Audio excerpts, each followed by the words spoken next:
Okay, hello everyone. Welcome to another NFL team preview video for the 2020 season. Today we move on to the NFC South Division while we take a look at the New Orleans Saints. So let's begin. All right, so as a Vikings fan, I'm sure we're all well aware of the recent history between the Saints and the Vikings, especially in the playoffs.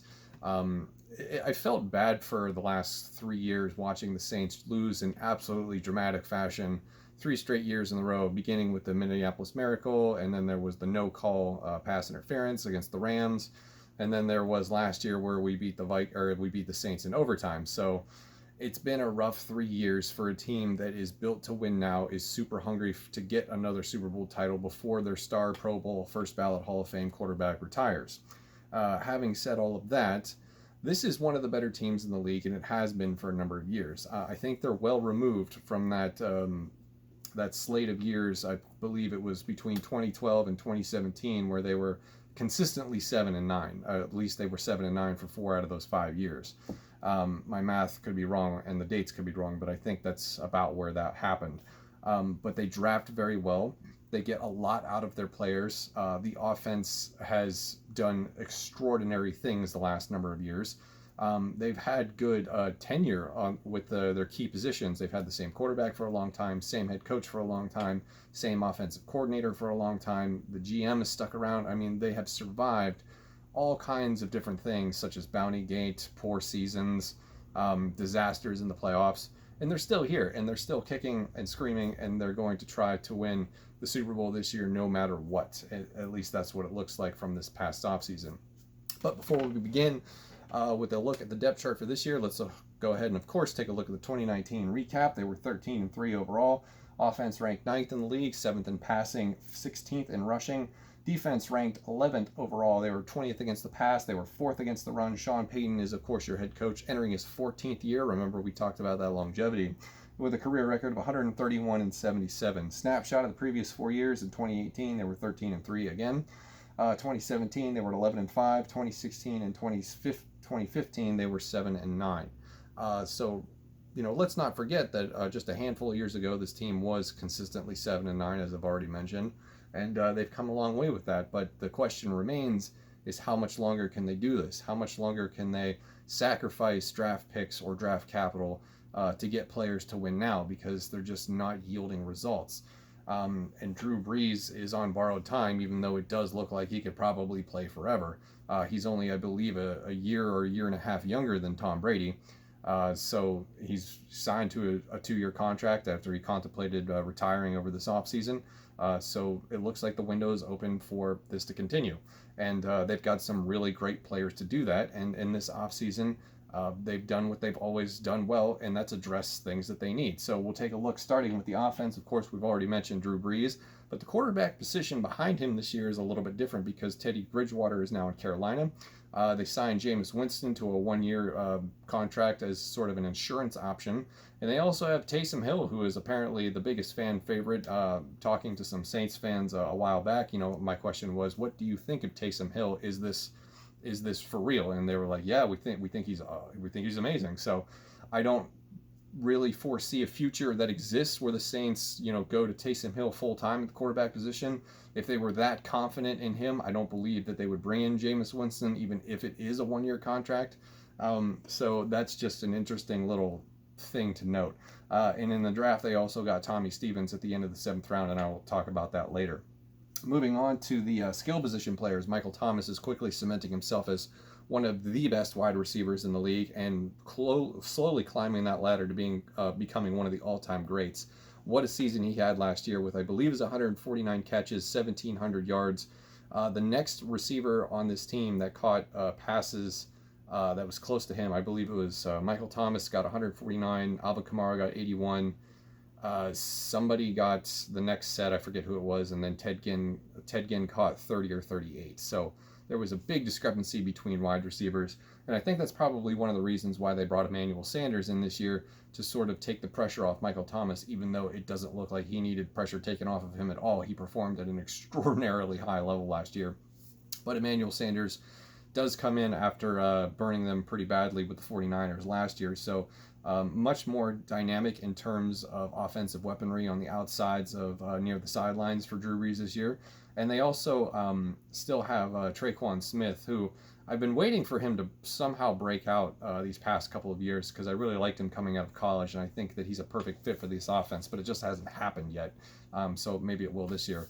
Of course, at the tight end position, they have Jared Cook now. That's a pretty good security blanket. I think Jared Cook is probably one of the more underrated tight ends in this league, at least for the last couple of years.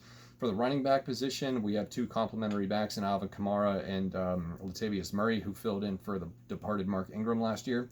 Latavius Murray's pretty good, coming from a Vikings fan. He did well for us when we needed him, and he's going to do the same for you guys, as is evidenced last year.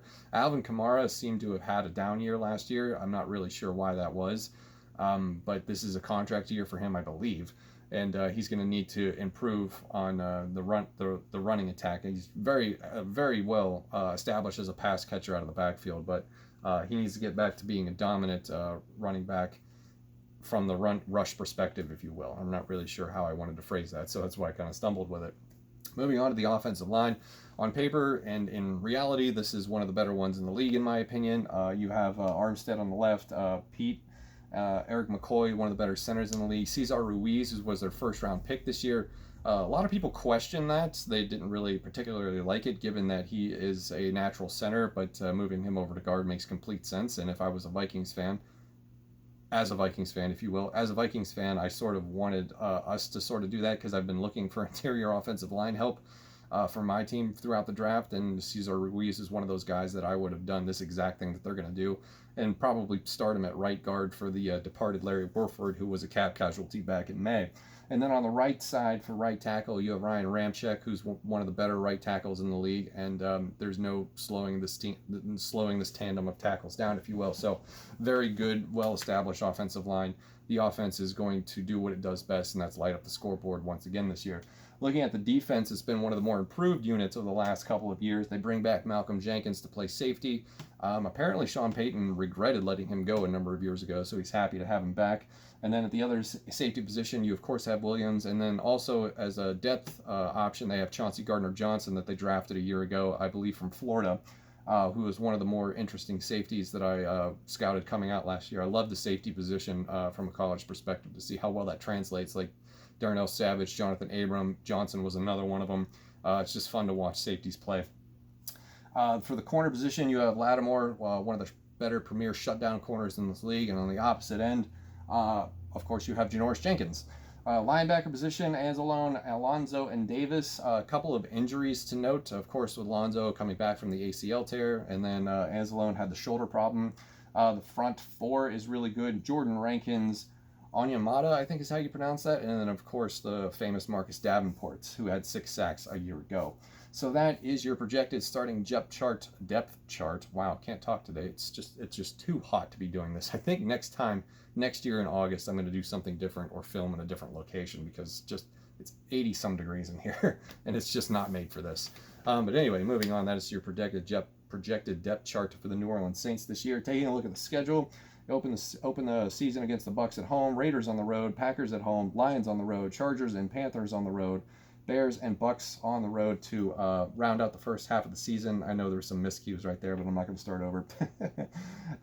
Not a very daunting first half of the schedule. These are teams that you're going to be facing that a lot of people are going to pencil in as could surprise or dark horse, knowingly, like the Raiders, the Lions, the Chargers, depending on who they have at starting quarterback this year.